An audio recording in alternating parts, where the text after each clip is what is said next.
Do. There we go. My mic is live. Oh wow, that's loud.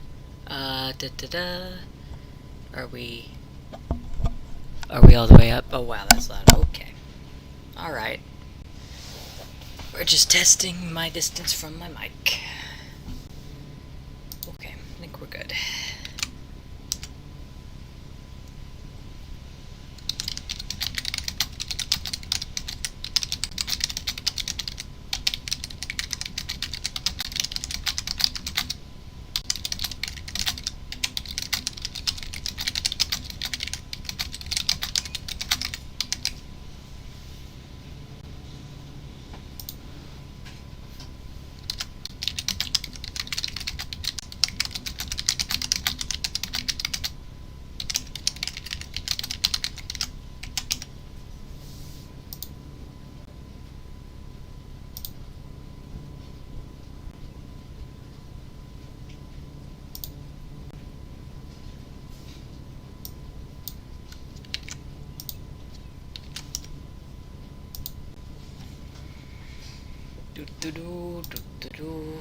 Okay, there we go. Alright.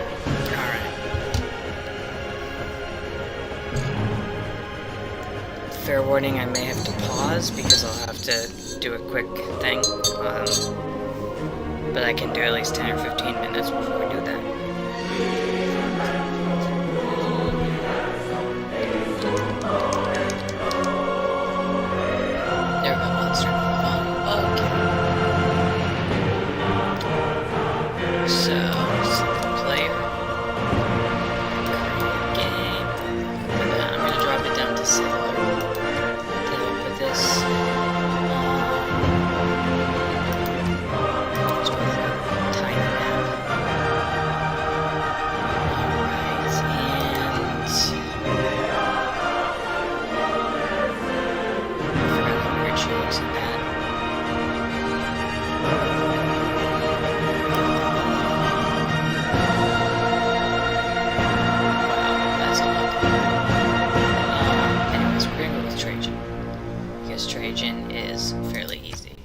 So here's the thing about Trajan. All his cities start with the monument building, essentially. All of the cities you found or conquer come with a trading post. So basically, whether you made the city or you took over the city, you get a trading post, and if it's close enough to your capital, which most are, you get a road. And then their units, the Legion and the Bath, is just an aqueduct, but fancy.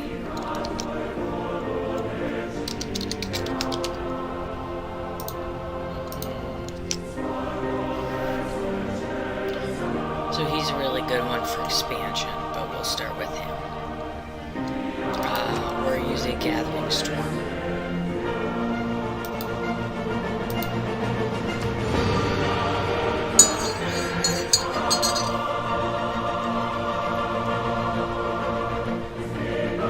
From the first stirrings of life beneath water, to the great beasts of the Stone Age, I don't care if it makes me sleepy. to man taking his first upright steps, you have come far. Now begins your greatest quest. From this early cradle of civilization on towards the stars. Cast your name. Okay. So, get my keyboard positioned. The first thing we want to be doing is making our city. Now, when you're making a city, you generally need 3 things. Generally. First thing, you don't have all these. Actually, let me show you how to do that.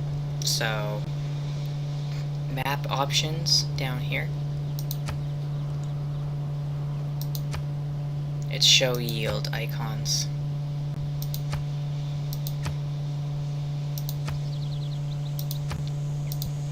So that shows you how much each tile gives your city. And that's important because you need food, production, gold is nice too, though it's not exactly mandatory, but the third thing you need is resources. So, you've seen it'll show you the, little thing. Where's the best city? Da da da da da. Generally speaking, what you're looking for is inner ring yield, and I can't circle around it, but you'll see. Fourth one down. The inner ring yield is what you get from the tiles around your city. Those are what your villagers, I guess, your people use. So here, you've got a fair amount of production and a decent amount of food. Which is why, well, it doesn't say actually the inner ring yield is decent, but you know, we're gonna go there. The reason I'm picking here is because 1, 2, 3, 4, 5, 6 will be your first yields, but right outside that, when your city expands, we have whales, food, rice, sorry, and jade. And I'll get into those in a minute.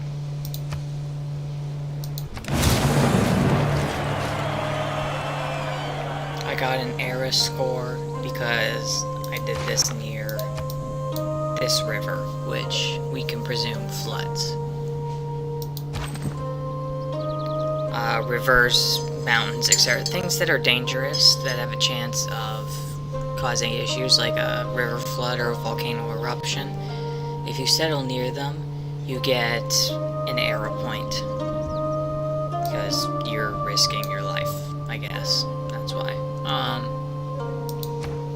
You get points for being dumb. I don't know. There are some benefits to those areas, though. Anyways. So we're gonna pick our first technology.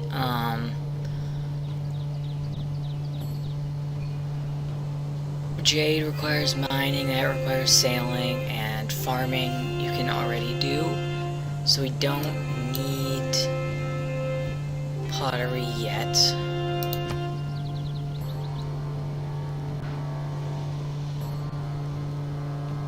Let's go with animal husbandry, because that'll show us where horses are.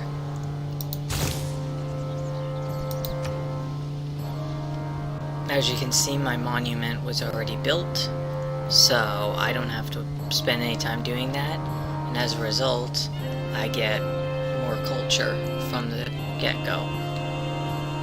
These essentially tell you how long it takes to research anything. The higher they are, the less time it takes. So, higher science, less time for technology. Higher culture, less time for, I forget what these are called, the purple ones. I'm a great teacher, shut up. Now early in the game, I'm choosing a scout because early in the game, if you really want to rack up your era points, a good way to do that is to do a lot of exploring. Early in the game, you get a lot of points for finding things. So, generally speaking, you want to explore.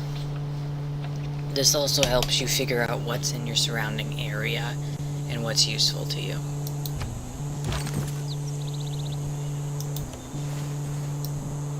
So, for example, chocolate and cows. Oh, I can make chocolate, that would be nice. I'm kidding. Things like marshes give you a lot of food. Woods generally give you higher production. Rainforest is kind of 50-50. Sometimes it gives you more production, sometimes it gives you more food. Hills give you more production. Food areas tend to be by rivers, or, yeah, that's the floodplain. By rivers, on resources, etc., etc. Flatland. You need food for your city to grow, but you need production for your city to build things. So, an even balance, generally good. Well, that's a good area. Okay. Gonna hit the little plus right here. He can pet his dog, by the way, it's very cute. Watch. Good boy.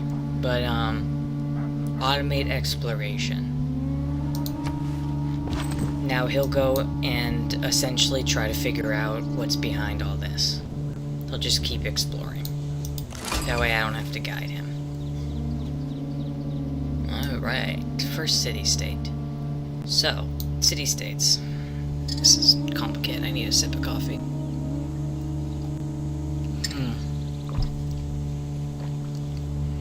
So essentially, a city-state can be your best or worst friend.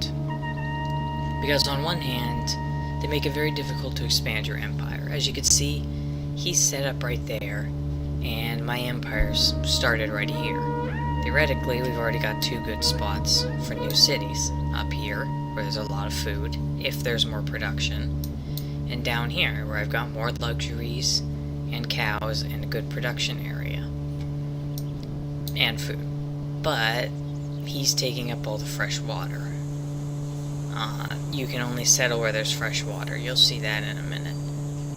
The upside to these guys is you can make them your friends, and you get bonuses for them being your friends, and you can send trade routes to them. So it really all depends on where they are and what they're doing. Okay.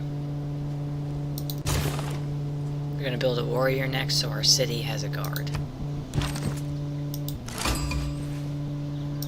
Gosh darn it, why are you all so close to me? It is not wisdom, but authority that makes a law. So here's your first civic, that's the word. Okay. So civics essentially are bonuses you get. I always start with 2 things. +5 to unit combat strength, and +1 to faith and gold. Right now we're on chiefdom, because you don't get further than chiefdom until you do some research. So you only get 2 slots, one for military, one for economic. I choose these because you'll run into a lot of barbarians, and they're usually stronger than you. So a +5 is pretty useful. As for God King, when you get 25 faith, you can start a religion. And that is fairly useful. Plus the extra gold doesn't hurt. Though urban planning is also very useful, but it's better when you have more than one city.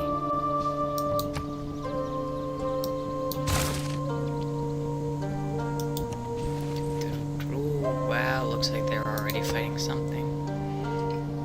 Okay.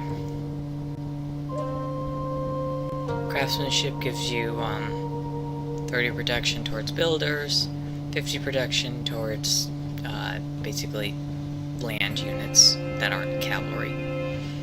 Trade is 2 gold from trade routes, and production towards naval units. Depends on what you're angling for. Generally, these are bonuses you get as well.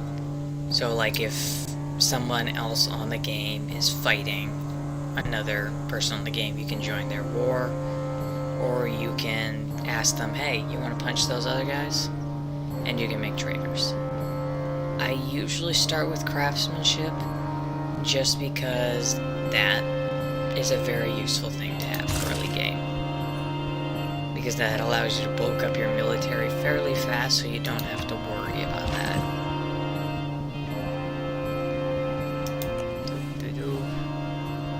Yeah, there's a volcano. Helpful. Okay, we're gonna set him to automatic exploration. That's a tribal village. As you see, I just got an extra era score. That's why discovery is important. The more things you find, the more points you get. Wiping out a barbarian village gives you points too. I am fond of pigs. But this is a scout, so we're not doing that. Sailing is next, because the first thing I got was whales.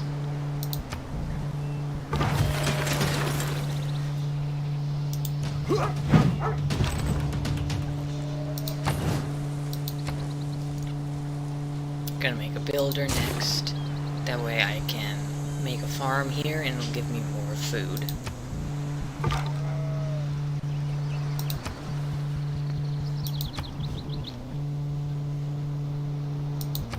And now I'm I'm just letting these two guys essentially explore and do what they want.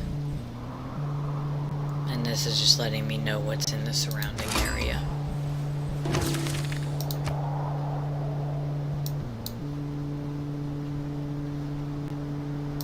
So I just got a boost towards political philosophy. That is what gets you more governments. So after you've done your research, you need both state workforce and early empire. After you've done both of those, go for political philosophy. These, drama and poetry and games and recreation, can wait. This lets you expand your government fast.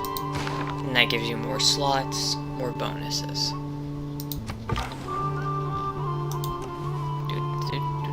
We are exploring.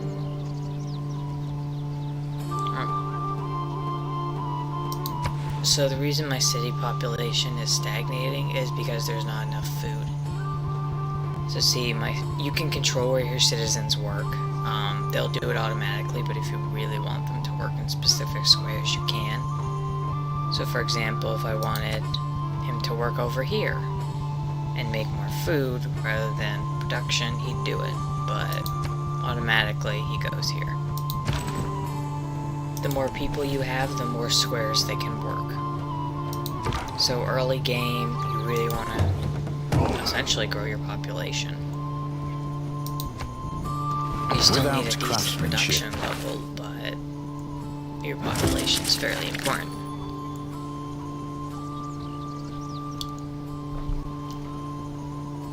If your city is all production and no food, you're kind of screwed.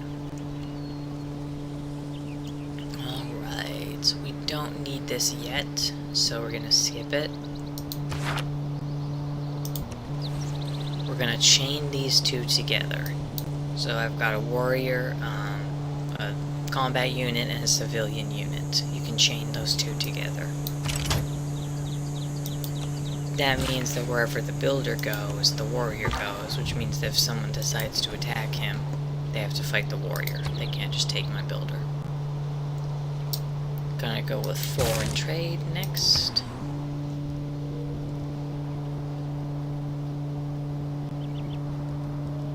And I'm gonna make another warrior because I've got those barbarians. Ik am Robert Bruce.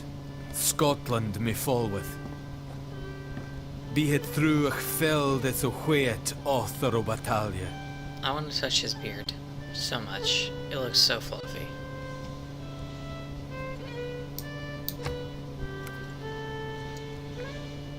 Okay. So there's not really anything super important about this decision. Sometimes we would love to sample your hospitality to let you see their capital city. Other times it doesn't. It really depends on the civ. But if you decide you want to be their enemy straight off the bat, then don't fake being friends. Don't be, like, aggressive. Just don't fake being friends.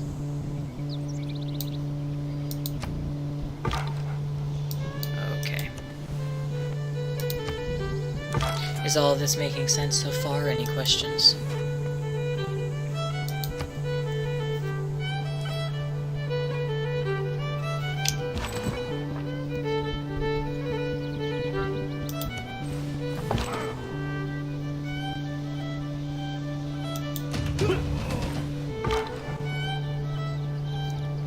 Cool beans. Okay. In like 2 seconds, I gotta run off and do that thing.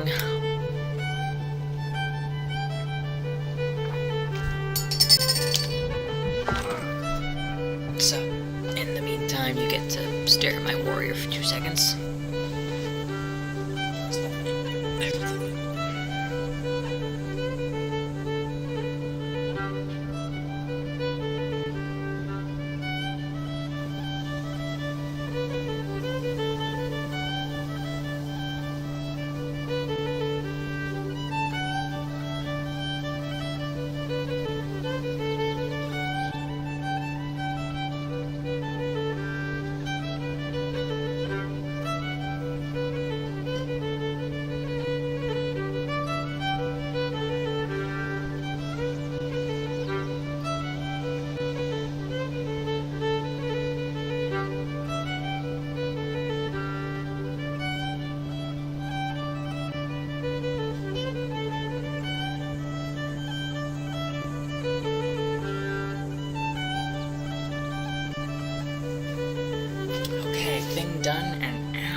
forgot how much pressure my retainer puts on that one tooth. Anyways. So I want to figure out what's over here. Let's take a quick examination. So, my empire's probably not going to expand down this way.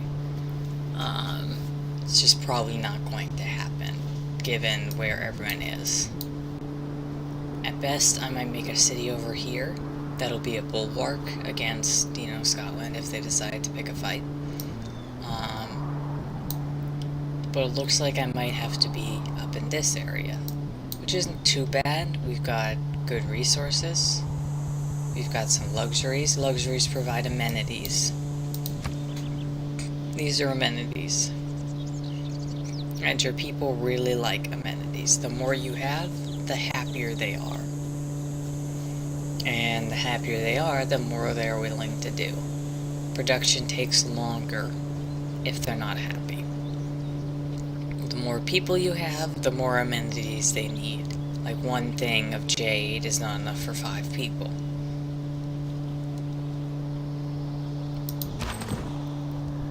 But anyways, let's go explore over here. We're gonna build a farm.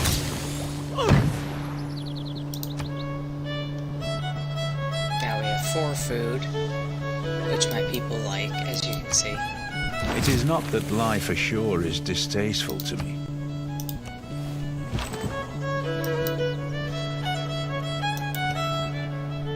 Okay. We have to unchain them for the builder to get out there, so we'll do that in a minute.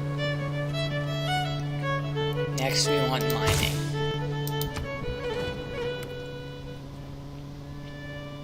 Okay. That means he likes me, or at least he's trying to get in my favor. He just paid 25 gold to send me this. If I say no, I've rejected him. If I say yes, I've accepted him. If I say goodbye, I didn't. I was just like ghosting him, which is funny that you can do.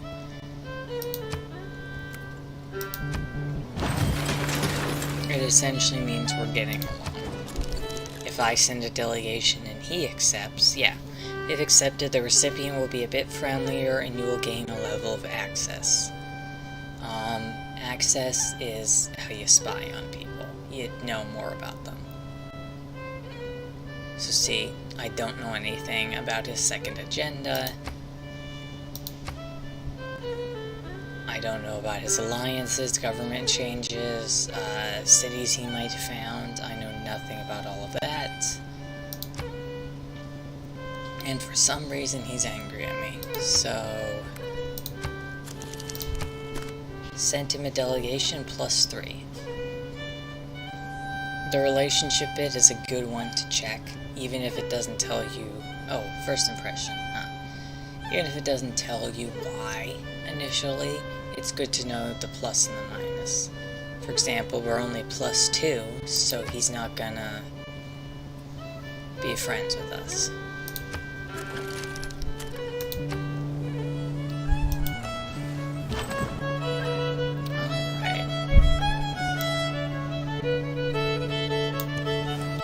Fight the barbarians. You're gonna go harvest whales. You're gonna go guard the city. There we go. Everyone's where they need to be. Okay, next I'm gonna build a galley. That'll give me some era points, especially if I'm the first one to do it. And it'll help me explore the coastline. Yep, see, he got up to 25 faith, so he's got a religion.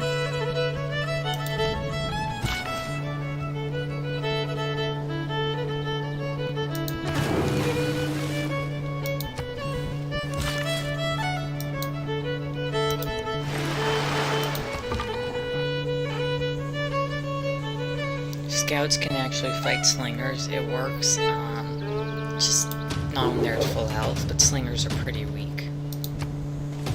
Don't fight a warrior, though. Behold the wonders of the heavens and earth. The clear aqua blue serves as a look. Okay, notice I just got a boost. Where is the thing? Oh, where is the thing that I am looking for? There it is. See, I got 3 era score for finding that. I got 1 for meeting Scotland, 1 for the tribal village. That's why exploring is good, because you get to do stuff like that. Okay, promote him. We have a lot of forest around here, so I'm going to give him faster movement in woods and terrain. A promotion gives you about half your health, like half your total health back. So say your health was 100 but it's down to 30, you get 50 health, so you're at 80.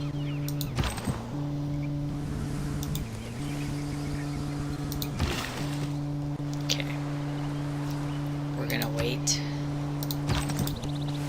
3 turns until we have mining that builder.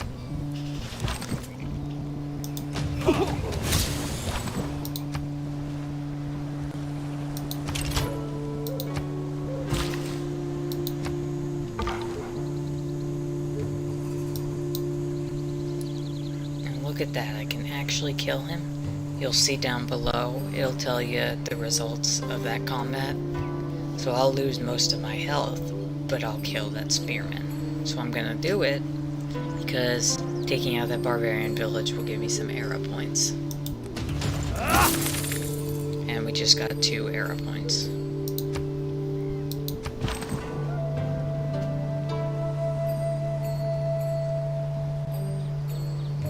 We're gonna go over here, because see where it says defense modifier? That means when someone's attacking you, you get that bonus to your defense. So +3.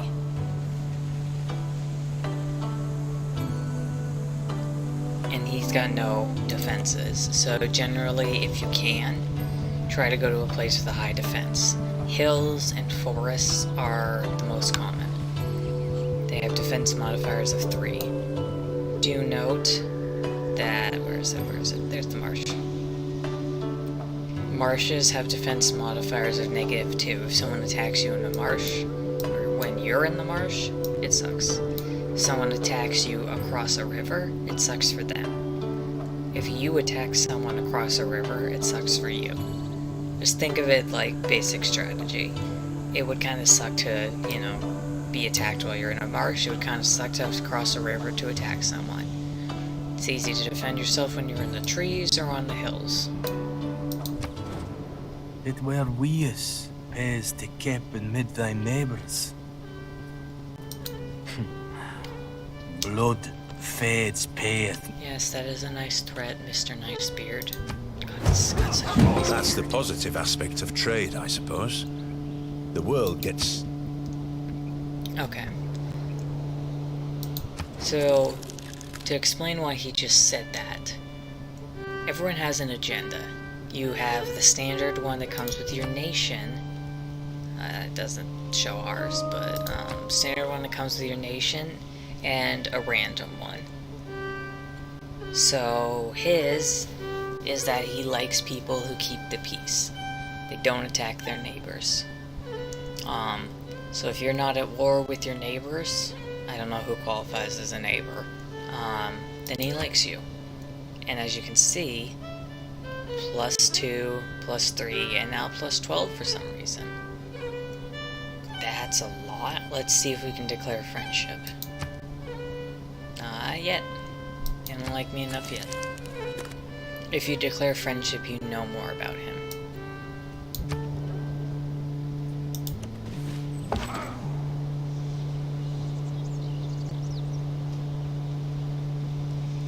We're gonna fortify, because that makes it even harder for him to attack me.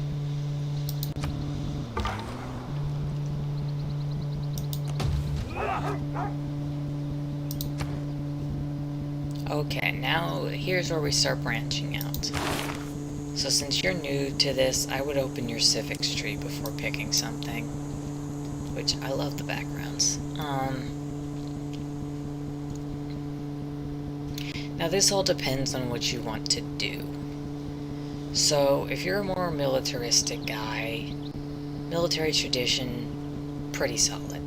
It grants the flanking and support bonuses, which just means if you have units on tiles next to each other, they get an attack and defense bonus. Makes it easier when you're attacking a city, because if you surround it, or surround someone's units, you're stronger. That doesn't happen before this. If you like building up your specific city that you already have, state workforce is pretty good, because it gives you the government plaza, reduces how much your military costs, I'll explain that in a minute, and gives you more production towards wonders. Early Empire is if you want to expand. Now I notice it has a lot of bonuses. We'll get into governors in a minute. Let me know if you understand about governors, because they're weird and complicated.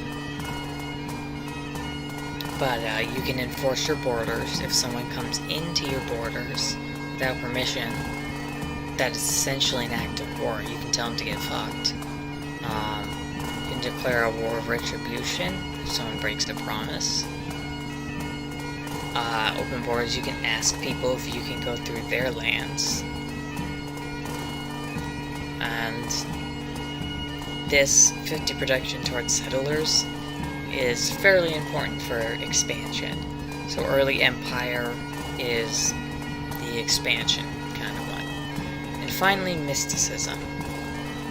Mysticism gives you stuff that gives you extra housing, buildings. Mostly it gives you great profit points per turn. To start a religion, you need to have a great profit. That sounds so weird. Great profit. So we have essentially started a basic religion. Or will, once we hit 25. But to make a formal religion, we need a great profit. So, yeah, we'll get into that in a minute. That's complicated too. Anyways, I tend to go with early Empire for Trajan, because he's really focused on expansion. Oh, that's his secondary. Oh, that's gonna be annoying. Who deserves more credit than the... Okay, to explain, his hidden agenda has to do with city-states. He wants to be the one allied with them. It's called being a suzerain. I think that's how you pronounce it. Yeah.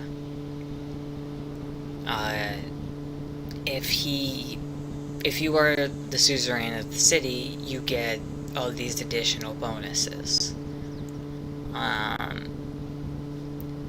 He will get mad if you are the suzerain of city-states, because he wants to be the only one. So that's gonna be fun. Okay. If you're ever healing a unit, which I'm about to do, try to make sure it's in a defensible location. So, for example, Rainforest, Defense 3.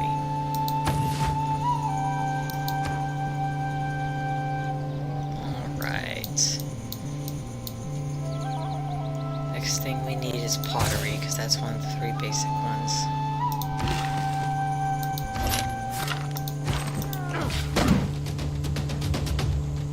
You heal faster when you're within your own territory, too. You will heal, I think it's like 10, 20 points per turn outside your territory, but you heal twice as much within. But we'll get into that soon enough. Ta-da! 3 era score.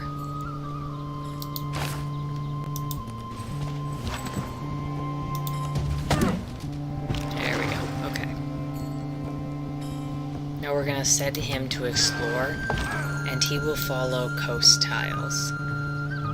Coast tiles are light blue, ocean tiles are dark blue. You can't get ocean for a while, but you get coast pretty much right away. Alright. Give him his promotion. I generally do Battle Cry in the beginning, because it's just a +7 to your attack.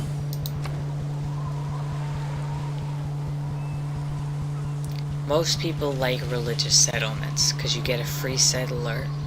I'm not gonna break down all of these because you can learn on your own. Essentially, they're not that complicated. It's, you know, +2 production from a marsh. So if I was living near marshes, all my marsh squares would have +2 production. You know, increased healing. You get +30 health in your holy site district. City patron goddess, yeah, etc., etc. For tile appeal, real quick, because that's a weird thing. Hover over a tile. It says appeal average.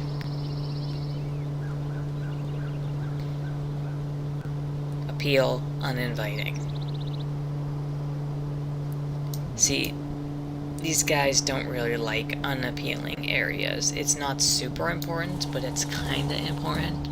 Because if you settle in a vastly unappealing area, your people are just gonna hate you. You know, if you settle like in a swamp or a bog somewhere in real life, your people aren't gonna be too thrilled. So you notice things by mountains tend to have high appeal. So for example, that some rivers will give some nice appeal. Volcanoes kind of varies.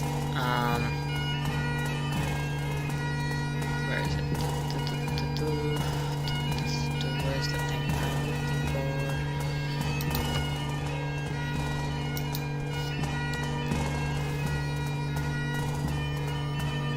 Oh, that's right. Okay. So that's your Civipedia, Civilopedia. It tells you about everything. Like, literally everything. And it'll explain how the entire game works.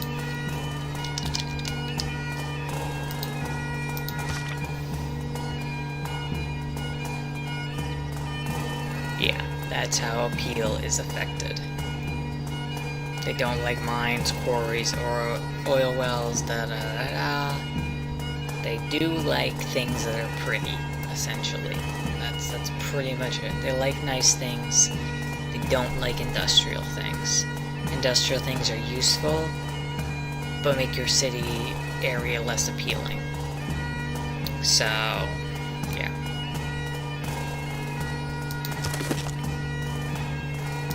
Anyways. We're choosing religious settlements because it expands my border rate a bit faster and gives me a free settler, and I need that. That's usually taken pretty quick, so I'm impressed that I was able to nab it. But we'll get that in a minute. Okay. So notice how some of this is red, some of this is gray, some of this is green. That's the fresh water I was talking about. See, he's set up and he's taken all the fresh water in the area. And so has he. So has he. You'll notice there's -20 to loyalty. That's what I was saying about finding the edges of your civilization. As you see, he exerts loyalty pressure throughout this entire area. So any city that he puts near me, you know, prohibits me from expanding in that direction. Just like, say if Candy wasn't there, I could put a city here, it would prevent him from going here or here.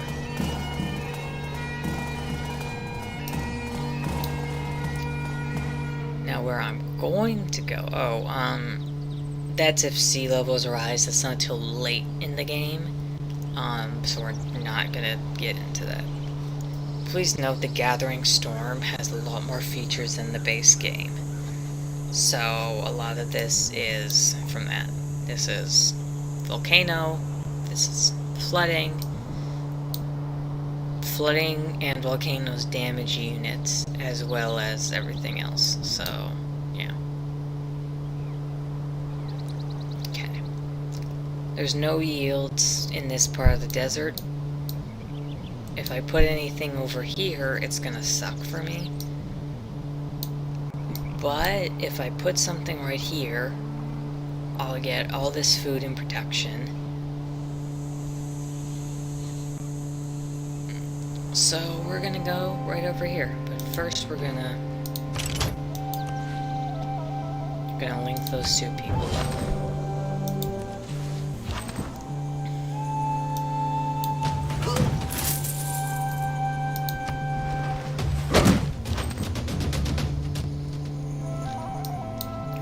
You go back up there so you can guard the city. See how he's in a high defense area and I'm in a low one? That means attacking him is going to be hard. So I'm going to move over here.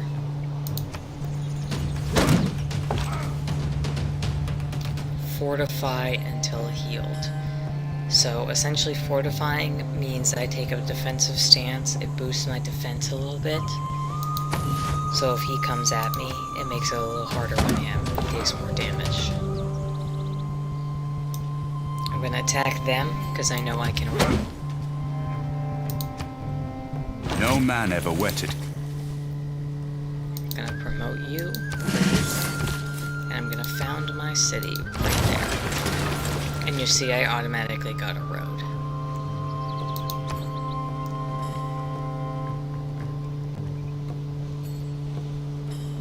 Irrigation lets me farm the cacao, whatever, so I'm gonna do that.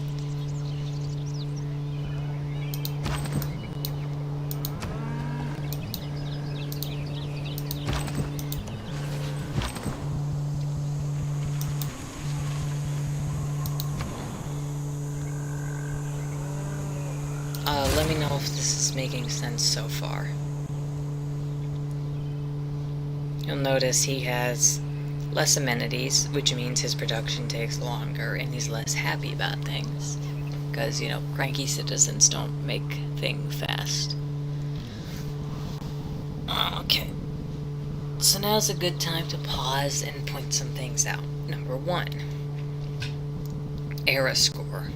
Era score is important. You don't need to be in a normal or golden age. And in fact, Dark Ages can be very helpful because they give you unique bonuses. So you'll have to fiddle around with that and see what it's like to have a Dark Age versus a Golden Age. And you are typing, so I will wait a second. Go ahead and finish your thought.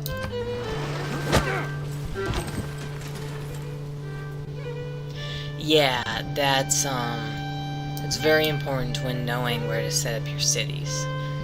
So for example, I could have put Antium right here in this tile, which would have meant that I could have protected access to Rome. Because encampments kind of act like a barricade, so I could have put city here, encampment there, and no one could have gone around me. But I chose not to, just convenience.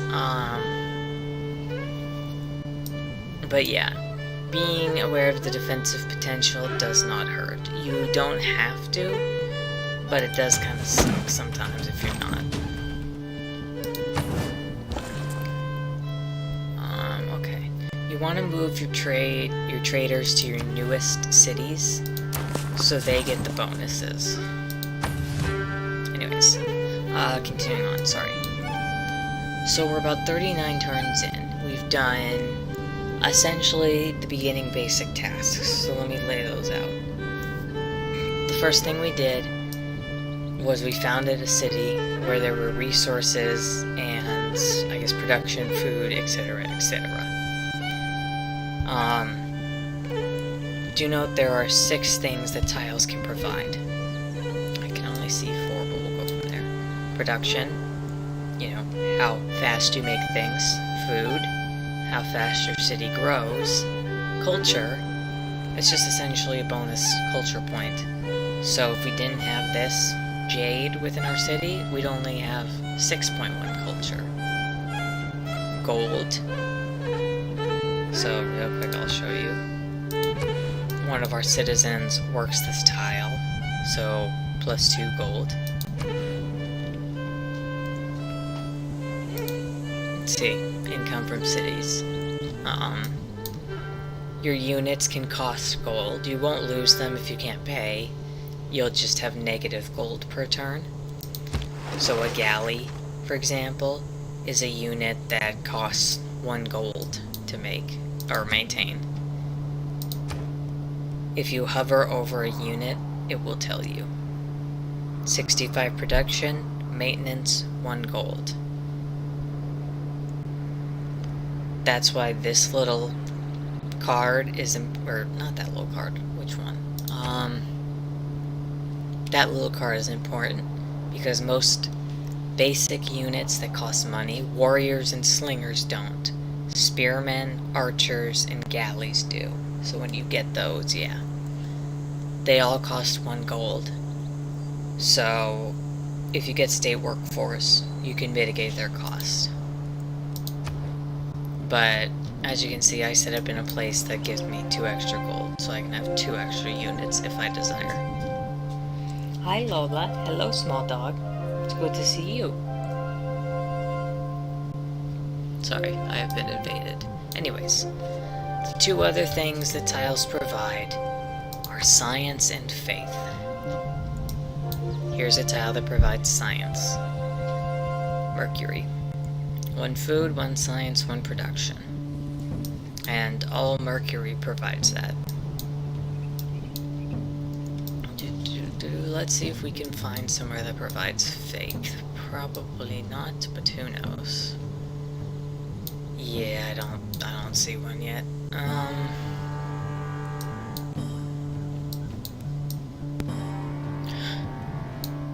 Oh, there's one. Okay. Pearls. They provide 1 faith. So, those are just little bonuses. They aren't so important that you should go seek them out. But if you can get a city that provides a lot of these bonuses, it's very good. So for example, if that wasn't there, I would have put a city right here. Because we've got 3 production, we've got the science, as well as luxury resource. We've got the copper, which is a bonus resource, and we've got horses, and we've got wheat. All fairly close. So the original city would be these tiles, and then when it expanded, it would include that and that, which would benefit me as well. The 6 around are your inner yield, and then that's your outer yield. Oh my god, dog. No, why? Why do you want to be let in the room if you don't want to be in the room? One moment.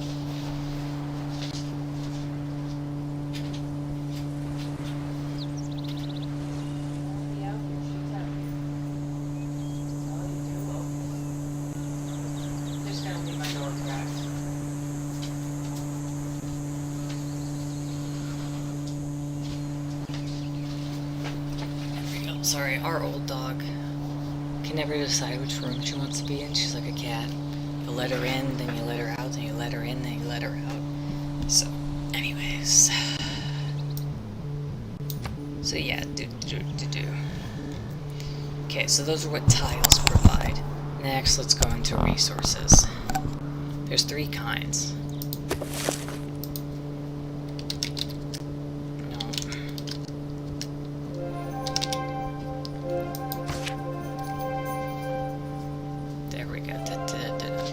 Bonus resources can increase the food, gold, or production of a hex. They cannot be traded, which is good. You can remove them, that's a whole other thing. Okay. So, essentially, there's 3 kinds. Bonus, luxury, strategic. Bonus, just add some nice perks. Luxury, increase your city's happiness. But only one source of that provides luxuries. So for example, if you have a bunch of cities that, say, as crabs do not count, have cacao, you know, only one of those will provide amenities. So if you have 5 cacao farms, it doesn't provide 5 amenities. Strategics are the things that you need. So cattle are a bonus resource, but where's let's go back to the horses. Horses are strategic. You need horses to make horseback riders. We haven't discovered iron, so we can't see it yet, but yeah. So the breakdown is bonuses give you bonuses. Luxuries give you amenities. And copies of it do not. So rice gives you bonus food. This, I forget what bonus cows gives you. But yeah, So those are 3 kinds of resources. So generally speaking, you want areas with good bonus and luxury resources. It is good to have strategics, do not get me wrong. But I would not put a city just to get a strategic. Like, for example, horses. If the only... This is a nice area, but if it wasn't, let's say that the horses were right here. I wouldn't found a city right here just to get horses. Because your city is not going to thrive. You want to put your cities in thriving areas. If those are not by strategic resources, it's not a good idea early game to do it. Because the thing about strategic resources is that, yeah, they're useful, they're very useful, but not so much so that you can have a essentially dead city sitting on them. Your empire needs to be able to support them.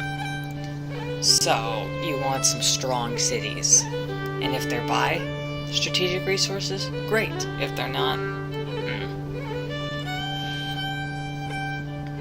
crack my back. There we go. Basically, don't overextend yourself. It takes a lot to set up a city and to keep it going. Anyways, what was next? Oh yes, faith. So the thing about faith is that it helps you get a religion. Now, there are several ways to win. Science, culture, domination, religion, diplomatic. A religious victory essentially is the most cities in the game follow your religion. But you can't found a religion until you have a great prophet. And you can't start getting a great prophet until you've made a basic religion. So, your pantheon, which was religious settlements. So, one of the first things in the game I usually do, because I like to have a religion, is get my faith up to 25 so I can have a pantheon. Now here's the thing. You don't have to do that. The way to win the game comes in a myriad of ways. You can focus on whatever you want. The thing about Trajan is that he doesn't have a focus that lends to any of these specifically.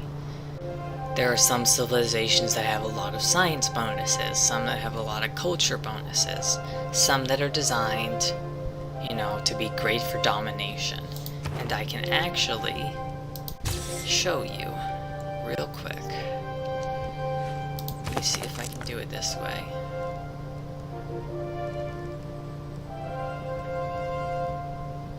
If not, I'll just go back to the start and show you that way.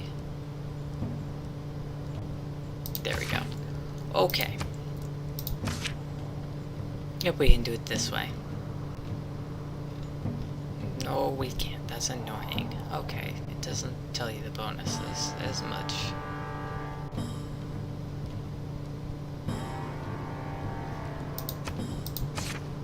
Does it show you here?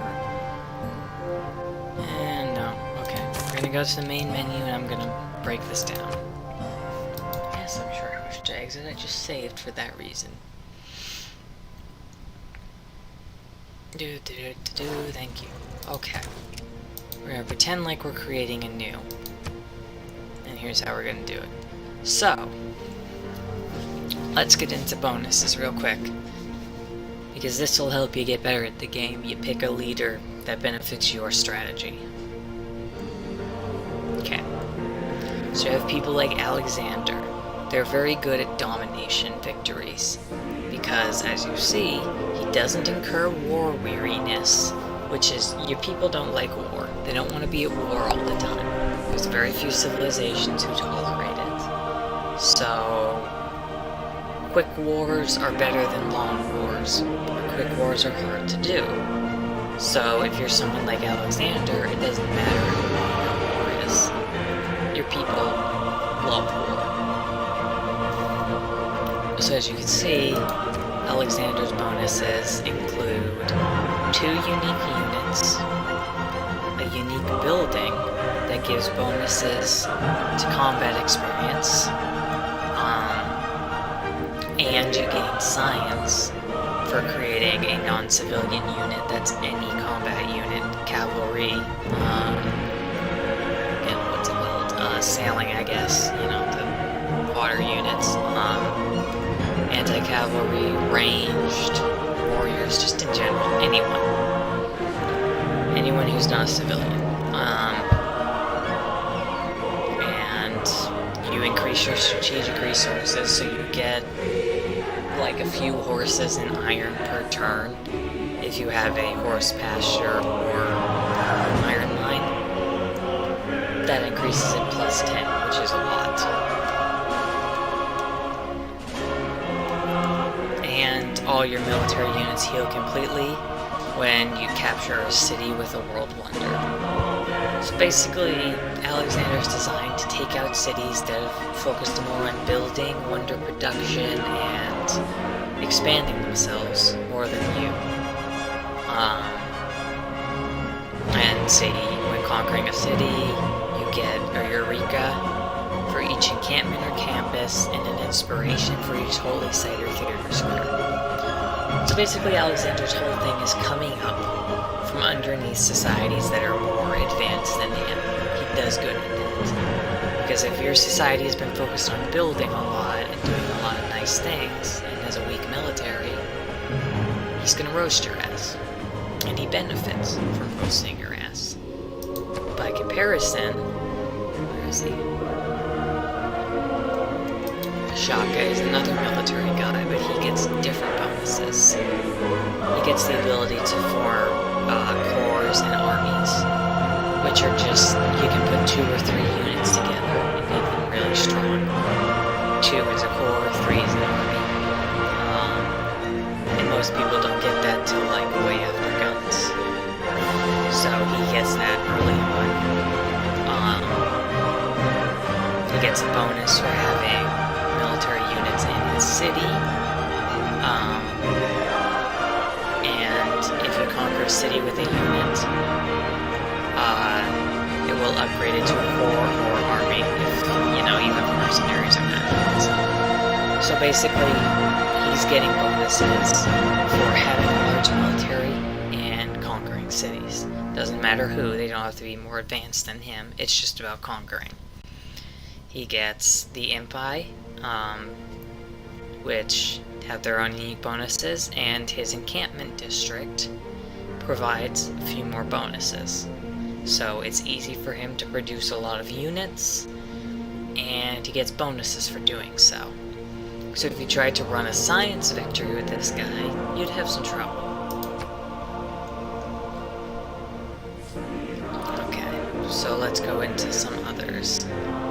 Where is she? Where is she? I forget her name. She's down here. I'm looking for Korea. There she is. Okay. So Korea is very good at science.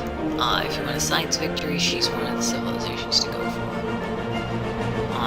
Governors established in your city provide plus 3% culture and science for each promotion they have. Sounds like a small bonus? Actually not, if you combine it with the right things. All her mines get plus 1 science for every adjacent C1 district. That's her campus. And her farms get more food. So basically, the more campuses she builds, the better off she is. The Kawacha is good at breaking down walls and such. It's basically a field cannon. So it makes it difficult for people attacking her cities to get close. Because you put one of those in your cities and you just get your lopping cannonballs in them. She gets the C1, which is +4 science, -1 science for every adjacent district tile. So she does best if hers are kind of set out the way and you put farms and mines next to them instead of other districts. So that's a science build. Let's see, Tamar is... There are some people who won't specialize in anything, by the way. Trajan's a good example of this. So he does specialize, but he's not specialized towards a specific victory. So he's not science, domination, culture, etc. Trajan's best thing is expansion. He's very good at making big empires, because all the basic building blocks of a big empire, your roads and your monuments, are done for you immediately. So his cities are allowed to focus on the next big things. They've knocked out 2 steps, which is incredibly useful for expansionists. But, as you saw with our map, it only works if he has places to expand to. If he's in a tight corner like I am, it may not work out so well for you. And it's not working out for me. I'm having to play a little more cautiously. Tonris is another warrior. She's really good with horse archers. She gets a lot of them. Like, we're talking ridiculous bonus, so... Receives a second light cavalry or horse archer each time you train a light cavalry or horse archer. So if you train one for her horse archers, you get 2. Considering how long cavalry takes to make, that's an impressive bonus. Like, you don't want to be her neighbor and not be her friend, because she can overrun you fast. You can grow her army twice as fast. Okay, where is he, Mr. I make a lot of gold? Not him.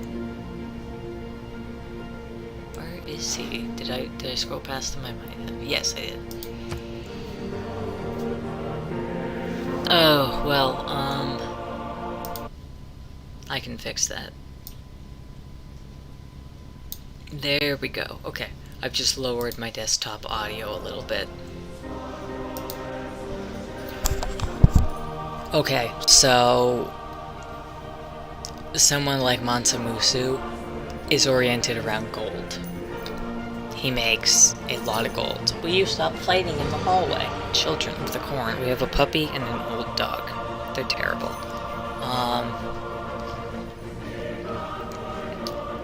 So, as you can see, he gets the commercial hub as a special thing. He makes more gold. His units, get more gold. So, he will ostensibly be richer than most other people. So if you want a civilization that makes a lot of gold and earns a bit of faith while they're doing it, use your guy. That's not a strategy towards a specific victory, so you have to play with him carefully, essentially. Not all of these guys will be oriented to a specific victory. For example, Japan, you could definitely use him towards a science or culture victory if you really wanted to. But his real bonus is being super strong in coastal and shore tiles. So long as you're essentially along the coast, either way, you're stronger. I play him in Archipelago worlds where there's a lot of coastal tiles because he's very good at defense. And yeah, you can pick a fight and then everyone's coming to you and it's being like, fight me, and you're like, okay. Because I get +5 all the time. and you get, you know, additional adjacency bonuses and culture. So that's an example of a leader that's not going to be good in some areas. Like if he's landlocked, half of his bonuses are kind of useless. But if he's not landlocked, then he's pretty good. It's all about location. Gilgamesh is a scary motherfucker. Because at the beginning of the game, he gets war cards. They're cavalry, they're easy to make, and they're the only cavalry that does not take horses, as far as I know. There might be another. But you can make it as soon as you can make any other unit. So if you want to overrun the game in like the ancient or classic era, as a warmonger, be Gilgamesh. Which is funny, because he actually gets a lot of bonuses for being friends with people. But he also gets a lot of bonuses for crushing people with his friends. So, but a nice additional bonus is his plus science and plus culture. However, the thing about Gilgamesh, and you may know this about other leaders, they're best in a certain era. So after the, you know, ancient and classic era, his bonuses stop being useful. Aside from, you know, the at war with a common foe, you run out of barbarian outposts, you know, capture. They're not nearly as prevalent. Your war cart stops being a useful unit, because now everyone has cavalry, and everyone gets gunpowder. And ziggurats are kind of nice, but +2 science and +1 culture kind of starts lagging when you've got like 50, 60, you know, science and culture versus 3 or 4. In the beginning, you can, you know, make a city, make 2 ziggurats with it, and you can double or triple your science, because that's +4. But as the game goes on, they're not as useful. As you can see, there's a lot of strategy around this. It depends on what kind of game you want to play and what your strategy is. That's why playing random leader is not always the best unless you know how to use every leader to your advantage. Okay. Basil is a good example of, sorry. I have to crack my back, 2 seconds. He's a good example of a religious guy. It doesn't look it, I know, but he actually really benefits from a strong religion. So what Basil does is he makes his people happy. Your Hippodrome provides 3 amenities rather than the standard 1. It's cheaper to build, so you can build them faster and all over the place. And when it and the buildings in it are constructed, you get a heavy cavalry unit. So basically, you get a military bonus for making your people happy. In addition, you get +3 combat strength or religious strength for each holy city converted to your religion. So basically, if you make a point to convert other people's holy cities, the city where their religion started, your troops get stronger. So he's the kind of guy you want to build up a religion for, and then crush your enemies with. Just kind of like his, you know, actual historical civilization of Byzantine Rome. But yeah. So while he's not strictly a faith-oriented, you know, civilization, he's really more amenity and war-oriented. He gets a lot of bonuses from having religion and angling towards a religious victory of converting everyone. Whereas, where is the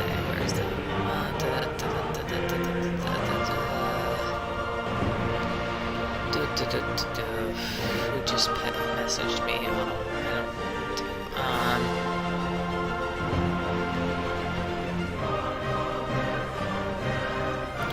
Where are they? Sorry, I just got like 5 messages. Okay.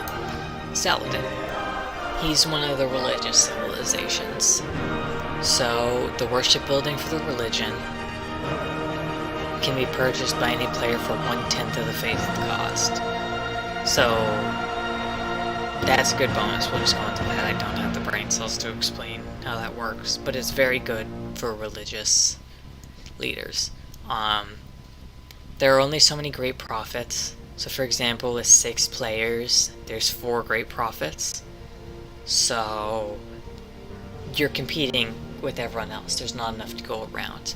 Well, if 3 of the great prophets are claimed and you haven't gotten one yet, you automatically get one with him. You don't have to work towards it, you don't have to earn points, you just get it. He is guaranteed a religion, no matter what. And he gets science bonuses for each city that isn't in his culture that follows his religion.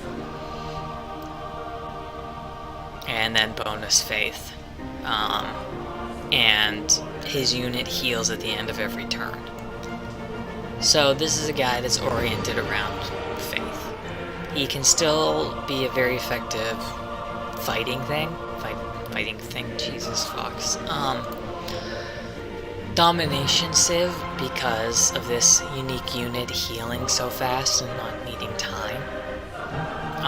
And that's a good way to spread his religion as well as attacking people. But generally, he's oriented around faith. And we haven't touched culture, so we're gonna touch culture now. Touch culture, that's so creepy, I'm sorry. Oh, he's another faith guy. As you can see, he gets a lot of bonuses for being religious. And I'm putting this on my YouTube, so you can pause and go back whenever you need to, by the way. So, if I'm ever going too fast and you need to check back later at something, I'm gonna leave this up so you can have access to it. Okay.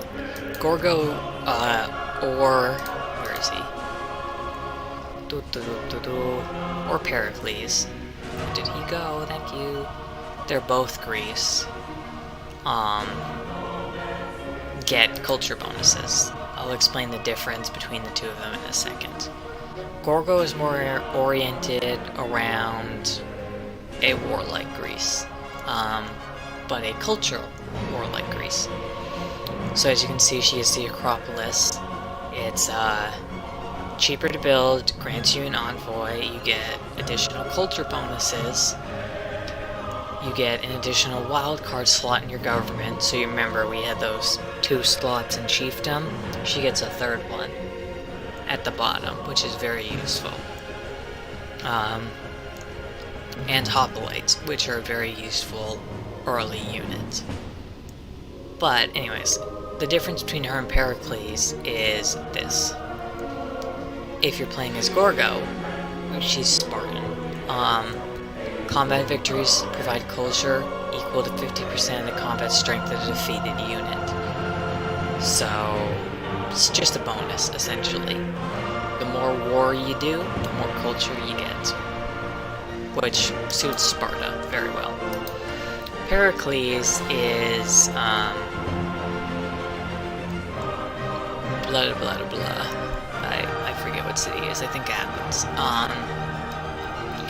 But he gets a different bonus, surrounded by glory, plus 5% culture for every city-state you're the suzerain.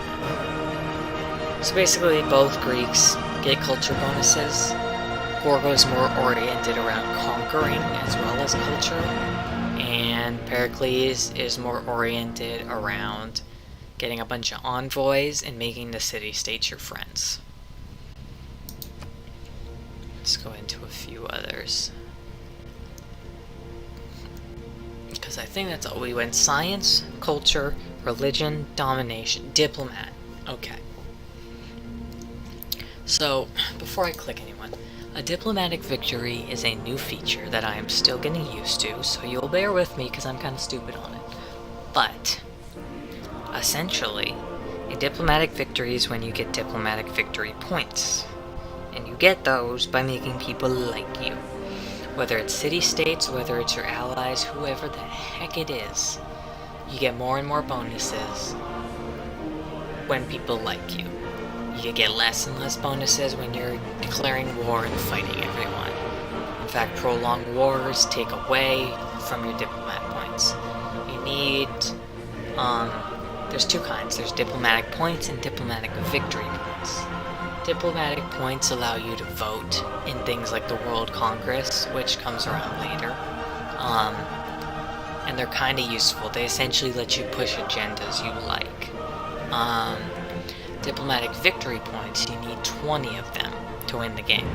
And you can collect them in a myriad of ways. They're not easy, and there's a few, like, little things you can do. For example, someone might declare a disaster. A volcano destroyed one of their big cities. They said, "Oh goodness, can everyone help me out? We're on fire." And you say, "Yeah, I will send you aid." You send them money, you send them gifts, and you complete the Send Aid project. And if you win that, you might get a few diplomatic victory points. Like 1 or 2. You need 20 to win. Okay, that aside, some people are oriented more towards diplomacy. Being a suzerain of a city-state gives you some diplomatic points, and eventually diplomatic victory points. It's confusing, I know, I'm so sorry. I don't play a lot of diplomat-oriented civilizations because I'm really good at crushing my enemies and converting them, and I am trash. I like to hurt people. I'm sorry, I just like to conquer people, it's so much fun. But anyways, so... I forget who's oriented around diplomacy, because I'm not usually oriented around diplomacy. Okay.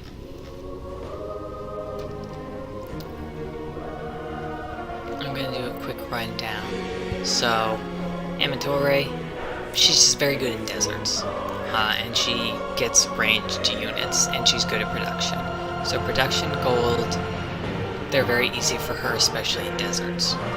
If you have her outside of a desert, she's not going to do as well. I can't pronounce his name, but he's very good at production.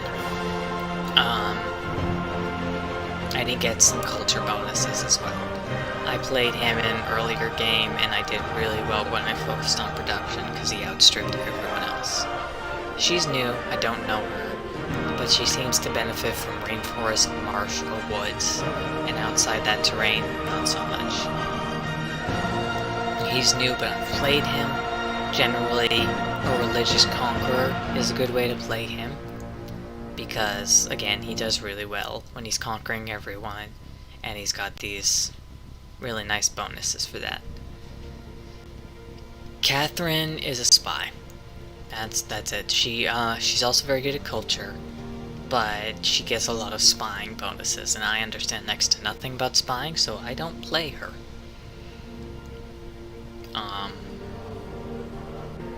And as you can see, this one's different.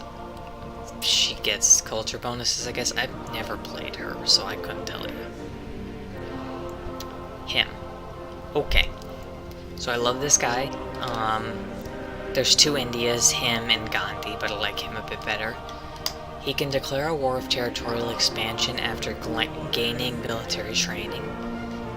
But most importantly, +2 movement and +5 combat strength for the first 10 turns. A war of territorial expansion, basically, you remember Rome, where we were surrounded? It says, nah, that's my territory, it's close to my empire, and I want it, so I declare a war of territorial expansion on you. And immediately after I did, I would get 10 turns, being able to move really fast and hit really hard. So if you're ever surrounded, he's the guy you want. He also gets +1 food and housing, and sometimes faith for his stepwells. He has elephant riders, and Dharma is very good because each religion has follower beliefs that give you bonuses, like +3 gold to every city that follows, or from every city that follows your religion. Or, you know, a shrine gives you +3 faith and +2 food. I don't know. That's not shrines, but whatever. Basically those kind of bonuses that other religions have, he gets if there's even one follower of that religion in his city. So it benefits him to have a lot of religions in all of his cities, instead of only having his and kicking out all the others. He gets a lot of bonuses. So, if you're with him, you should definitely not be too aggressive about keeping out other religions. You want your cities to be dominantly your faith, but not 100% your faith with him. Anyway, sorry, that was complicated. Cleopatra, I saw you playing as her. She gets a lot of gold from extra trade routes, she gets a lot of food, she gets production if she's by rivers, she has a nice chariot archer, and her Sphinx gives faith and culture, and makes people like the tiles. She's a very location-oriented leader. She does very good if you're by a lot of rivers, and you can conduct a lot of sphinxes. If she's not, she may not be as good. Cyrus, he's a jerk, but he's a very culturally sophisticated jerk. Essentially, he can... Surprise wars are basically just, hi, I'm here to conquer you. You didn't let anyone know, you didn't declare a formal war, and it makes more people mad at you, but he gets a lot of bonuses for doing it. Mostly +2 movement, conquered cities like him a bit more. He gets less grievances for declaring a surprise war. And his immortal is both melee and ranged, so it's useful at a distance or up close. So basically, if he surrounds your city with immortals, just run. Just don't stay there.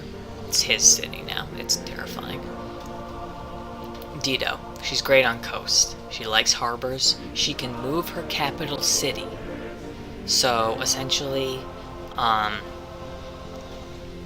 as you can see, founder of Carthage can move their original capital to any city with a Kothon, their harbor, if they complete a unique project.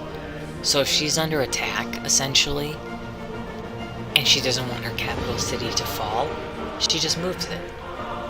Which really sucks if you're fighting a war against her, but really is great for her. You know, more credit to her, but it's annoying. But other than that, she gets a little more science. You get faster movement in and around the ocean, and yeah. Eleanor of Aquitaine France and England. England as a whole essentially gets more production.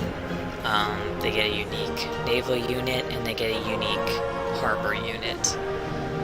England is essentially better in the later time, more around when their actual colonial period was. They're not very good at the start, nothing special. France, great works in her cities cause native-run loyalty to foreign cities within 9 tiles. Basically, she's good at culture. The more great writers, great artists, etc. that she has, and the more things they produce, the more people around her want to be part of her civilization. She'll steal your cities by attrition. She doesn't have to fight. She just exists. Frederick is a very production-oriented guy. He's very good at conquering city-states, so if you ever want to conquer them, he's your guy. He gets a special production unit, or production district, and he does not like you making friends with city-states. So if you're like Pericles, an ally to city-states, he's not gonna like you, ever. Gandhi is India. There's a funny thing about Gandhi, in that the leaders and civilizations don't always match up. So India is very quick to declare war a lot of times, but Gandhi's seen as a peacemaker, so you get points where Gandhi is just like trying to kill you all the time. But that is called Nuclear Gandhi, look it up. But that aside, +5 faith for each civilization that has founded a religion and is not currently at war. So, you know, basically if you know a bunch of people with other religions and you're not fighting them, you get more faith.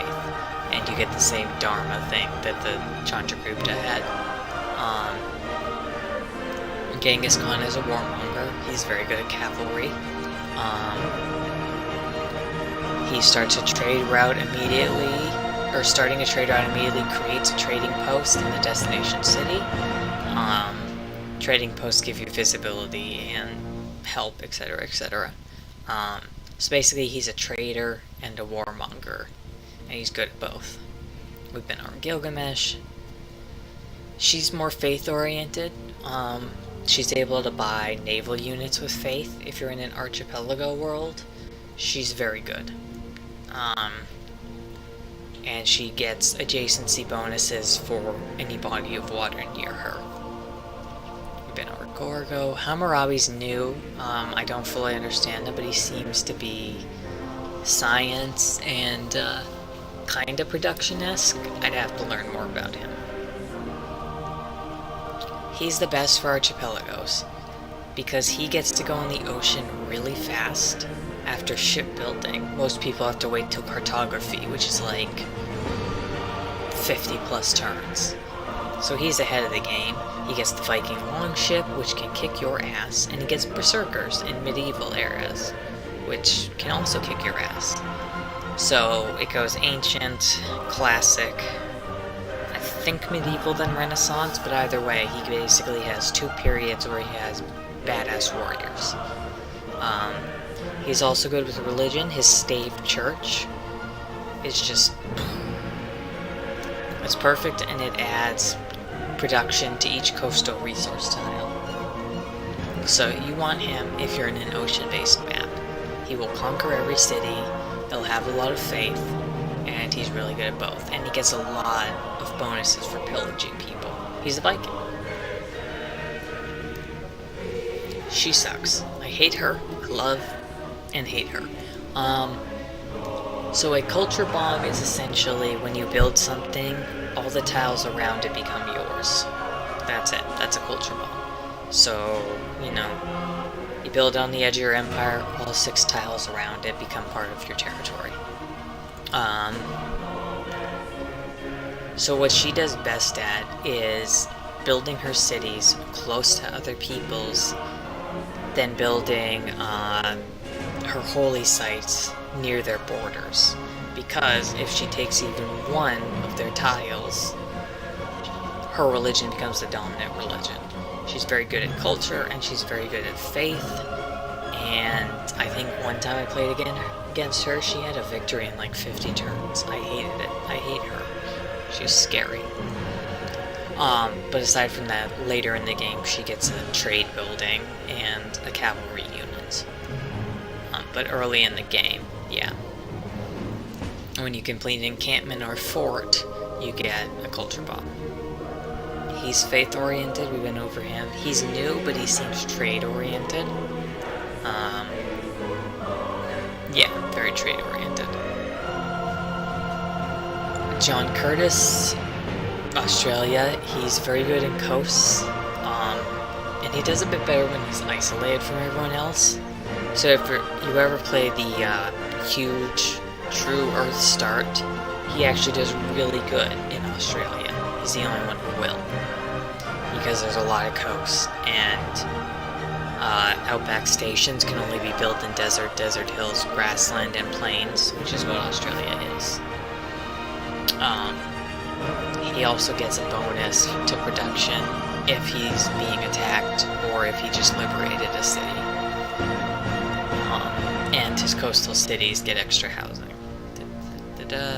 She's culture. She's just culture. Everyone wants to be around her. She's a diplomat too. She gets diplomatic favor, that's what it's called. 50 diplomatic favor when earning a great person. So basically, the more culture she has and the more great people she has, the more diplomatic favor she gets. And she has more room to store things like art and writing. So essentially just amp up the culture with her, and you'll be Queen Diplomat. Kublai Khan. Okay, so he's China and Mongolia. China is similar to the other China. He just gets a bonus economic slot. We'll get into China in a minute. Mongolia, though, is like Genghis Khan, cavalry-oriented. Kupe. Difficult. He starts in an ocean tile. He can go in the ocean. He immediately can be in the ocean. However, if you improve anything, if you make a mine, if you make a farm, any of that, he actually suffers for it, and he cannot earn great writers. So I have never played him because I've never been able to work out how his strategy would work for me. But I'm sure there's a way. Lady Six Guy. Don't settle near her, and she won't screw with you. Settle near her, and she's annoyed. She's mostly science, and she benefits if she builds her cities near her capital. If she tries to expand too far away, she gets, it's the opposite of bonuses. Penalties. She gets penalties. So, generally, a tight cluster of cities is very good with her. Lutaro. So basically when he's fighting against people, if he wins, if he kills units or he conquers cities, they lose loyalty. Defeating an enemy unit within the borders of an enemy city causes that city to lose 20 loyalty and 40 if it's in a golden or heroic age. So basically he's an underdog. If he's attacking someone bigger and who's doing better than him, he can take their cities. They'll be interested in him. He was gold. He likes being allies with city-states. He can levy units from city-states a lot easier. That's pretty much it. He's a warrior, he's production, but he's mostly oriented around being friends with city-states, and he likes rivers. He likes hills, and he's oriented around faith. If you settle around hills, he hates you. If you have luxury resources he doesn't have, he doesn't like you. He essentially does...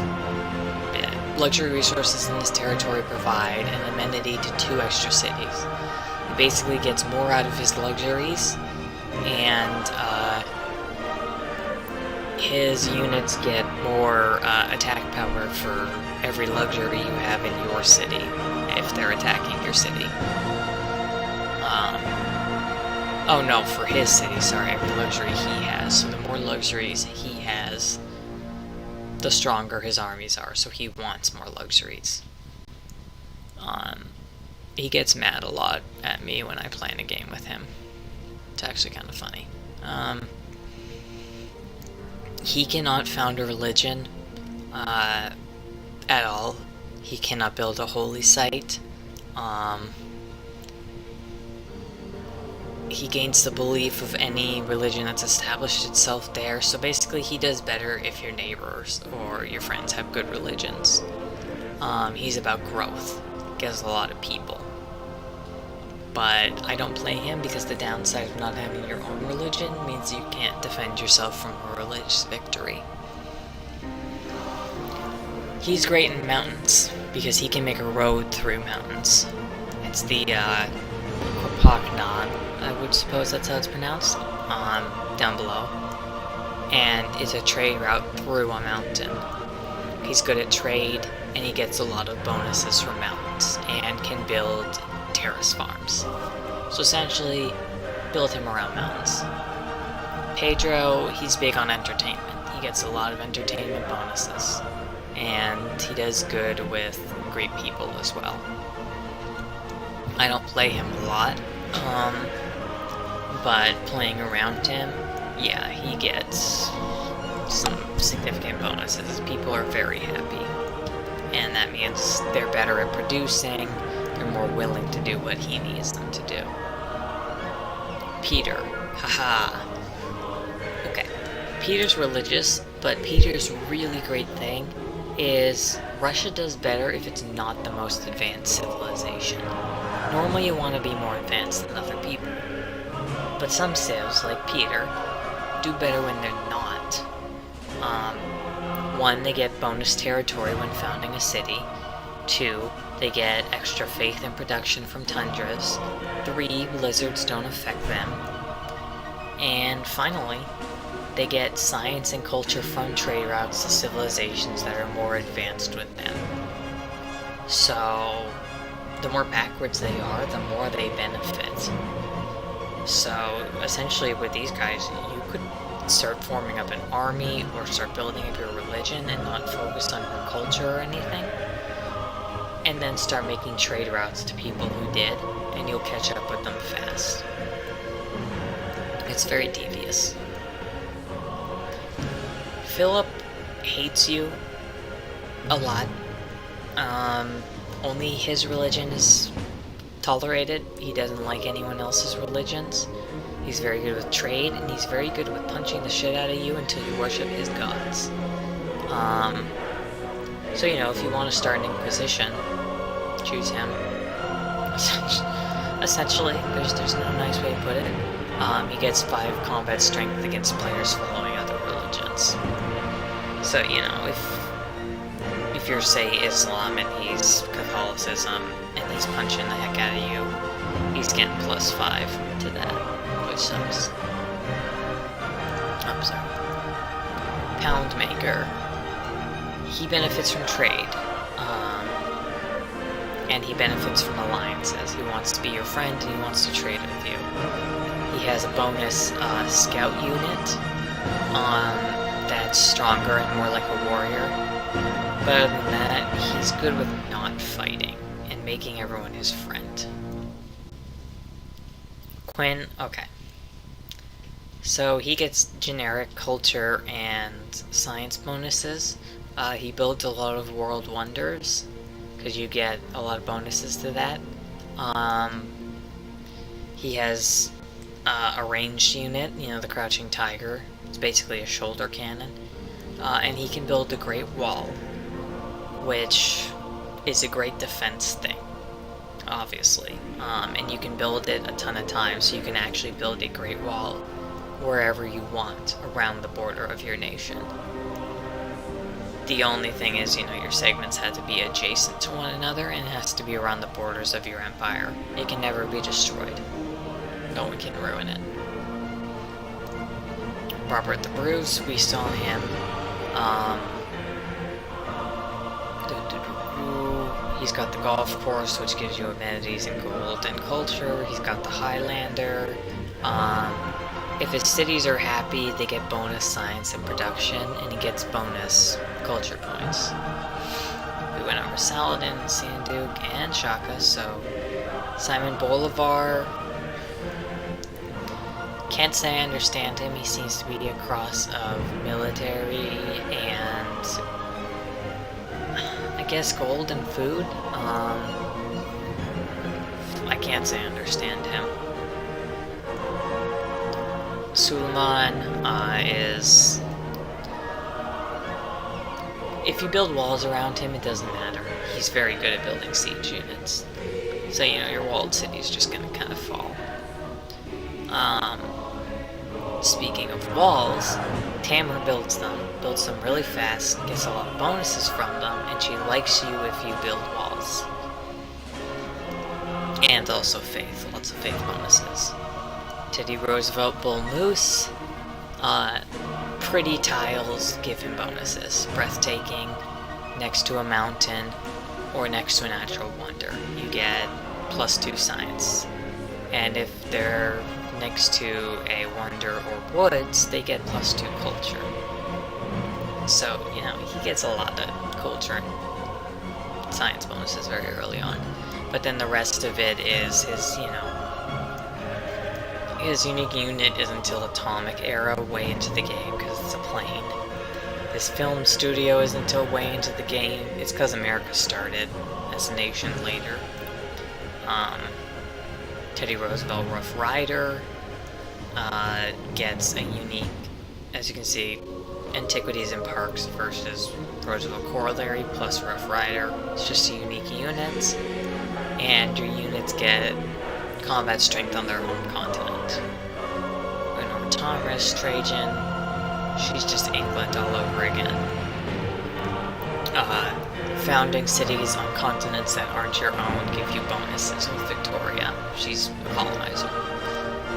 Canada does good in Tundra, and prefers to be up there, and will not do as well below the Tundra. And it's very funny when she's mad at you. But she gets a lot of bonuses from trade. Okay. So that took a long time. Does that help? Is there any questions you have before I go back to the game? Because that was a lot. I'm sorry. From the first stirrings of life beneath water, to the great beasts of the Stone Age, to man taking his first upright steps, you have come far. Now begins your greatest quest. From this early cradle of civilization. Do you have any questions, period? Because I can answer those.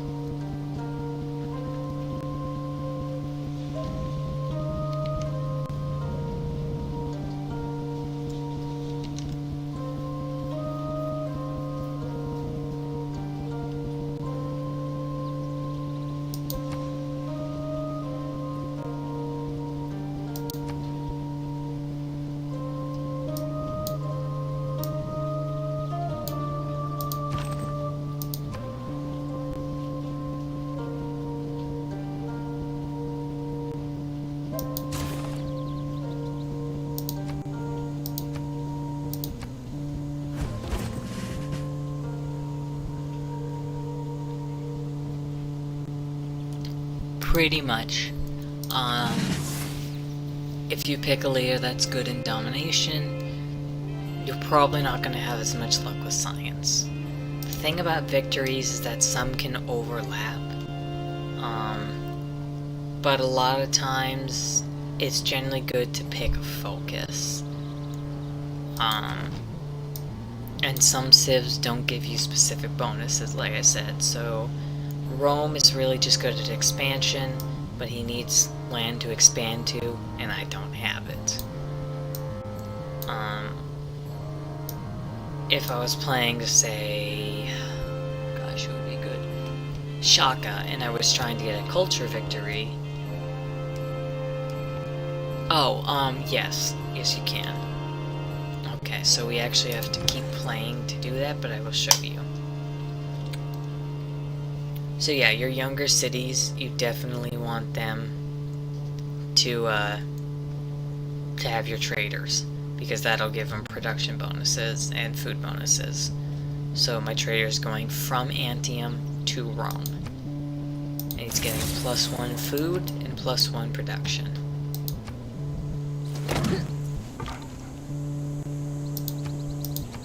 So yeah, I'm gonna kick your ass, but kick your ass next Sunday. You get +3 if your barbarian camp is close to your city, by the way.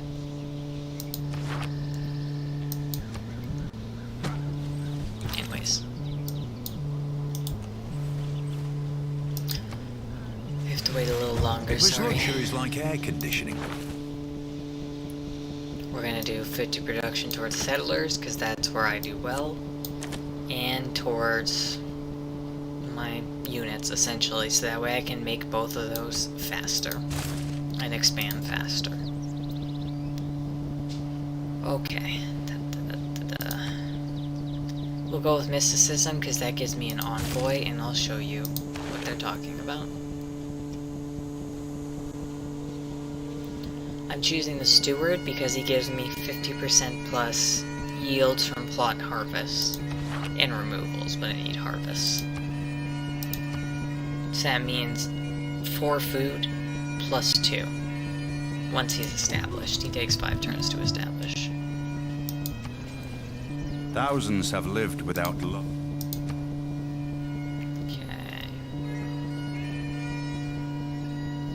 since I want a religion of my own, I'm gonna do astrology so I can build holy sites.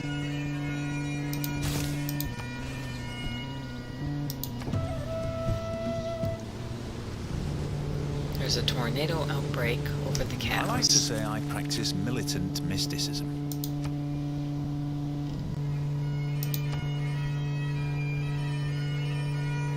Military tradition, so I get flanking bonuses. This. You send envoys. If you have 3 envoys, you become the suzerain. Well, let me clarify. That's when you first can become suzerain. You need to have the most envoys, but having 1 or 2 in a city is not enough. You need bare minimum 3, and you need more than anyone else.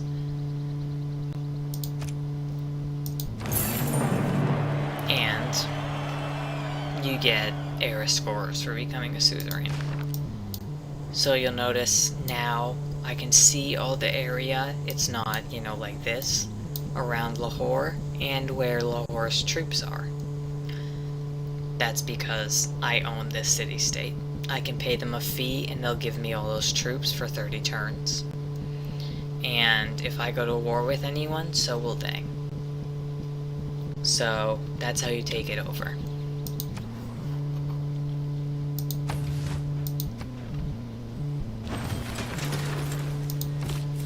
Does that make sense?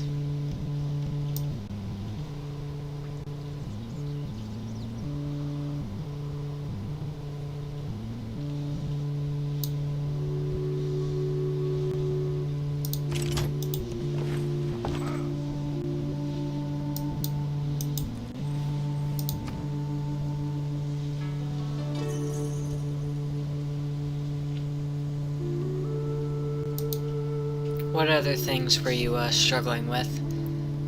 I don't know what I can, you know, get into right away, but I can try to teach about some stuff.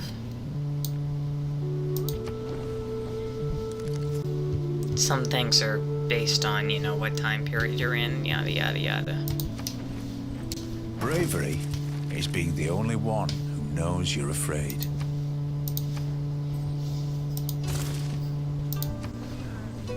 A physician without a knowledge of astrology has no right to call himself a physician.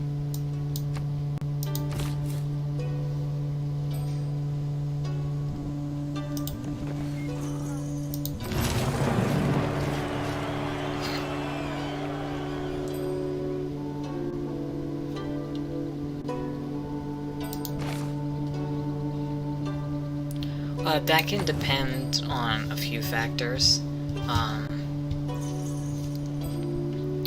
There's essentially an order in which you get them. You first get warriors and slingers, then you get spearmen and archers, then you get heavy chariots, horsemen, swordsmen, and it just continues onwards and upwards. Everyone's warriors and slingers are roughly the same, but it really depends on who you're playing against. Like, some people get unique bonuses to their troops. Some difficulties make it harder. So, for example, on Settler, I could probably attack Lahore with like 4 or 5 warriors, and conquer it. On, you know, higher difficulties, I might need 2 or 3 times as many.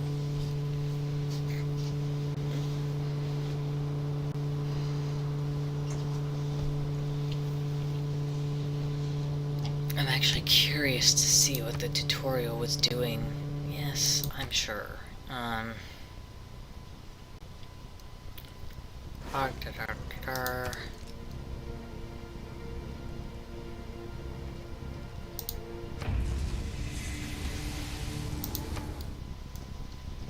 You played as Cleopatra, so I'm gonna see what it did. From the first stirrings of life beneath water to the great beasts of the Stone Age. Because if I know what it was doing, then I can actually explain to you why. You have come far. It might have done Now that. begins your greatest quest. From this early... Welcome, Cleopatra. I hate her Our so much. people's Yes, fate I know I'm Cleopatra. Too long we have wronged. Our brave settlers awake Yep, I found a city. from the Yep. seeds of the She talks so much, yeah. Yep. Population. We claim the surrounding lands, yep. Though small now, our city will continue. They put too much flavor text into her. She annoys me. We are fortunate that the land surrounding. Yep, we are fortunate. Yeah, it gears you towards conquering everyone else. Which is funny because Egypt is less adept at that than Gilgamesh is, but that's a whole other thing. Yep. We are blessed to have such bountiful lands within our. Yep. Still, we have a lot of people. Yep, we have to grow our population. That's very important. Such lands will surely draw the attention of the barbarians. Yes, we have to Our fight city back. will- Yeah, that is very weird. That doesn't happen in the actual game, our so I'm people trying are to to survive see in if these that's yes, I know Our it's the people's production. Let me build a warrior, please. Training has commenced. Our empire.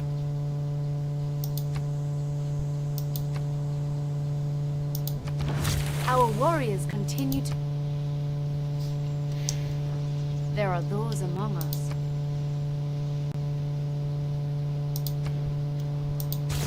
Excellent.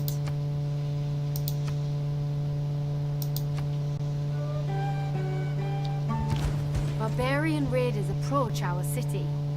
We are surely. Yeah, a it's soon not that. prized You target for them. literally cannot, We cannot allow- steal units from people. Like, Warriors of the yes, I know how to attack.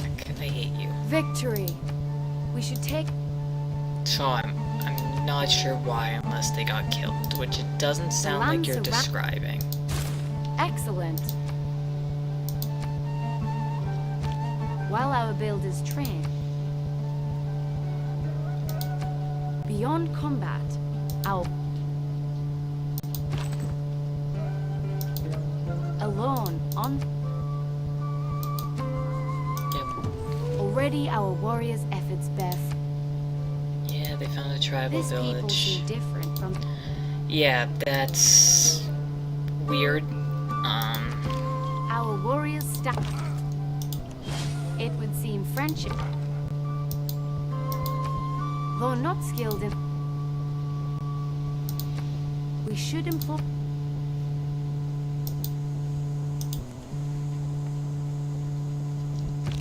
Exploration. I didn't much neighboring- like the tutorial, so I never actually did it. Yeah, I know how to. Oh, you want me to go to the city? Fuck, why? Why Our me? scouts await orders. Our city Yep, okay, can I automate? No, you really won't let me automated exploration? There are no That's further so matters. annoying. While our forces prepare the defense of our. Yes, Our pe- yes, yes, yes, yes, yes, yes. Da, da, da, da, da. Have you played it past the tutorial, or wise have you just decision. played the tutorial? Our people may now, but let us.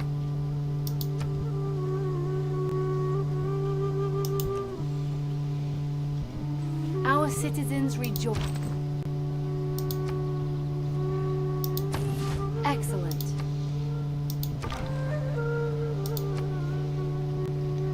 Well, I would if you let me automate exploration.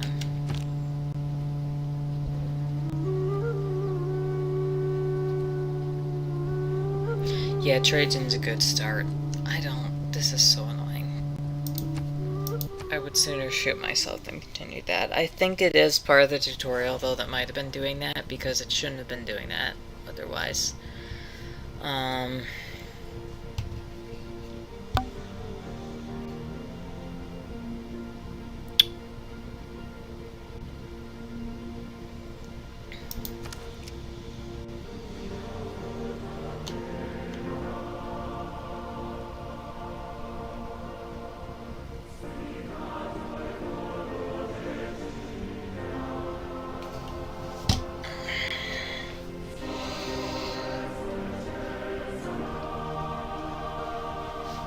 I'm trying to think of...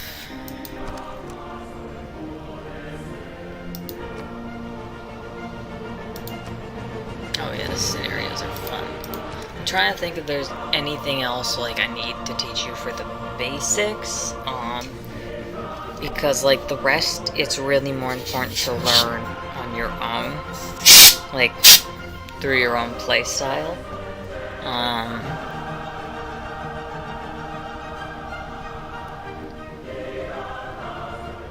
Yeah, fuck it. I just waxed my mic. I apologize. Fuck the tutorial. Essentially pick which civilization works well with the kind of playstyle you want. Put it on settler and learn. So if you want to expand, pick Rome. If you want religion, domination, whatever. And just learn. Learn about that specific path.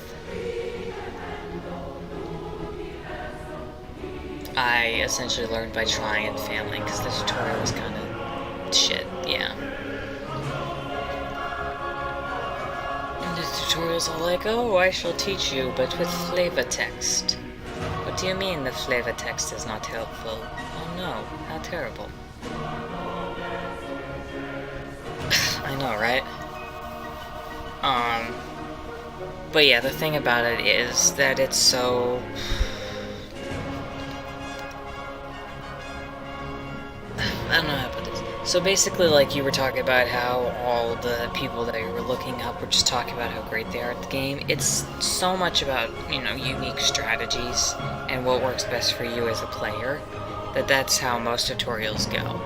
They're about someone's specific strengths.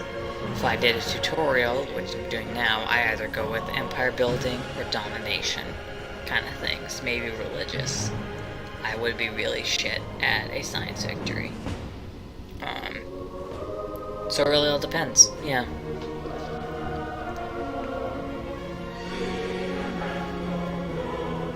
And on that note, I will end this,